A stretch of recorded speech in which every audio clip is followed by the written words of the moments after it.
ఉద్యోగ సంఘాలతో ప్రభుత్వం చర్చలు ముగిశాయి. పీఆర్సీని పూర్తి స్థాయిలో ప్రకటిస్తామని ఉద్యోగ సంఘాలకు చెప్పామని మంత్రి బొత్స తెలిపారు. మార్చిలోపు బకాయిలు చెల్లింపు పూర్తి చేస్తామని చెప్పామన్నారు.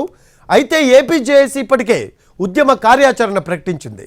ఈ నెల 27న చలో విజయవాడను విరమించుకోమని కోరామని బొత్స తెలిపారు. నిర్ణయం సానుకూలంగా ఉంటుందని అనుకుంటున్నానన్నారు బొత్స.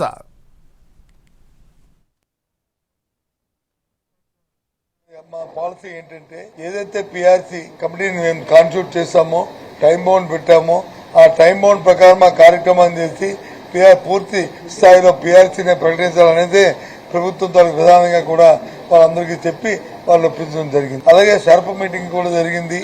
వాళ్ళ అంశాలు వచ్చి 4-5 అంశాలు ఇచ్చారు. అవన్నింటినీ కూడా రేపు దానికో జీవీఎం ఉంది. ఆ జీవీఎంలో అది ఉప మినిస్టర్ దాంట్లో పెట్టి దాని మీద నిర్ణయాలు తీసుకుంటామనే విషయాన్ని వాళ్ళకి కూడా చెప్పడం జరిగింది. వాళ్ళు నిర్మించుకుంటామని నాకైతే వాళ్ళు నిర్మించుకుంటామని అక్కడ చెప్పారు. మాకు తెలిసి వాళ్ళని రిక్వెస్ట్ చేశాము. మరి నిర్ణయం మారుతుంది. మేమైతే రిక్వెస్ట్ చేశాము నిర్మించుకోమని. ఎందుకంటే ఇది సమయం కాదు కాబట్టి అన్నాము. దాన్ని పాజిటివ్ గా కన్సిడర్ చేస్తారని నేనైతే ఊహిస్తున్నాను. సంప్రదాయం అనేది ఒకటి ఆలోచించాలి. ఐఆర్ అంటే ఇంటీరియం రిలీఫ్. ఎప్పుడు ఇస్తారు ఇంటీరియం రిలీఫ్? పీఆర్సీ ఆలస్యమైతే ఇస్తారు. ఈ ప్రభుత్వం వచ్చిన తర్వాత గత ప్రభుత్వంలో 2 సంవత్సరాలు వచ్చి మనకి కోవిడ్ వచ్చింది కాబట్టి అది ఆలస్యమైంది అప్పుడు. కాబట్టి అప్పుడు ఐఆర్ని ప్రకటించాం, దాని ప్రకారం చేసాం. ఇప్పుడు వచ్చి అవసరం లేదు, ఇన్ టైంలోనే పీఆర్సీ ఇస్తామని చెప్పినప్పుడు ఇంకా ఐఆర్ ఎందుకు? 108లో చేస్తామన్నప్పుడు ఇంకా ఐఆర్తో ఇంకా అది వస్తుందా? ఆ అంశం వస్తుందా? ముఖ్యంగా 12వ పీఆర్సీ కమిషన్ అయితే జరిగింది. 6 నెలలు గడిచిపోయినాయి.